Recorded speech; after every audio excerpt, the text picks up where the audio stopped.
With children under 18, we can now have a support bubble household we can go and visit, meet with, not have to keep 2-metre distancing rules, and we can stay overnight too. This, of course, doesn't apply to people who are highly at risk and are shielding, but I just wonder whether actually many of us are not just doing this kind of thing already and making our own decisions, and whether we're not actually listening to them anymore. But before I get back to your calls and thoughts on that, one of the scientists who advised the government on introducing the lockdown in the first place and then was found guilty of breaking the same rules is, of course, Professor Neil Ferguson.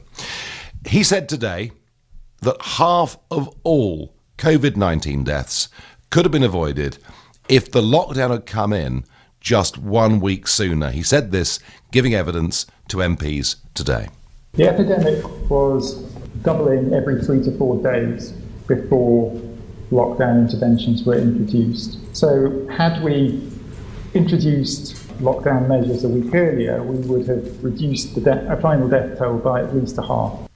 Well, I've been saying to you for the last few weeks that I thought had we introduced it 4 days earlier, it might have halved the infections. Neil Ferguson being a bit more conservative, but saying very clearly in his view, a week earlier on lockdown, sort of in line with Ireland and others, and there would have been half the number of people that would have died. Now, look, he could be accused of sour grapes because he was sacked, although he was only sacked because he actually finished up finding himself in the most ridiculous position as one of the chief architects, having broken the rules himself.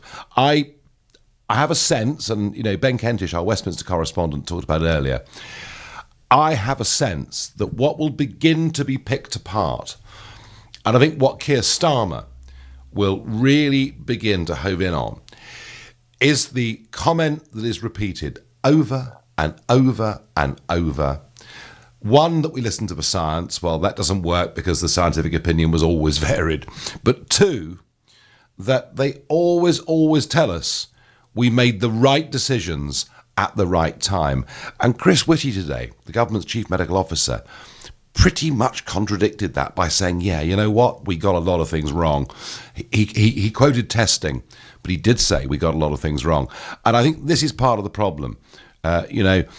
President Macron in France addressed the French nation and said, I underestimated this. We were too slow to act. I'm sorry.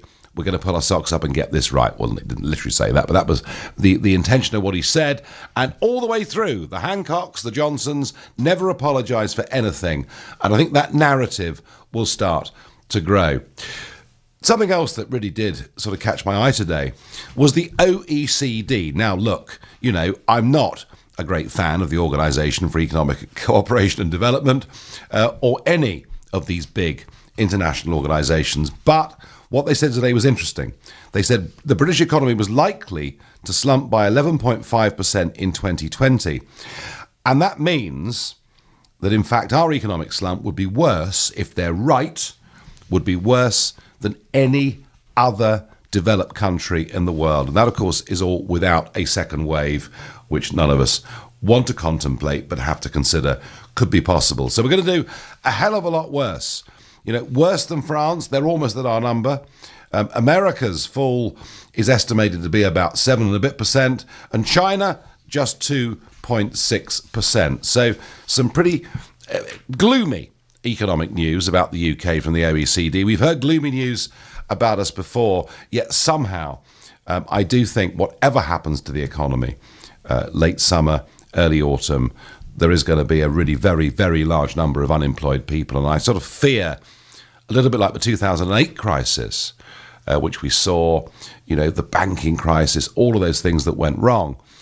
And a couple of years later, it turned out the rich had got richer and ordinary folk had got poorer. And I really do fear, we're headed for the same game this time along. Right, are we listening?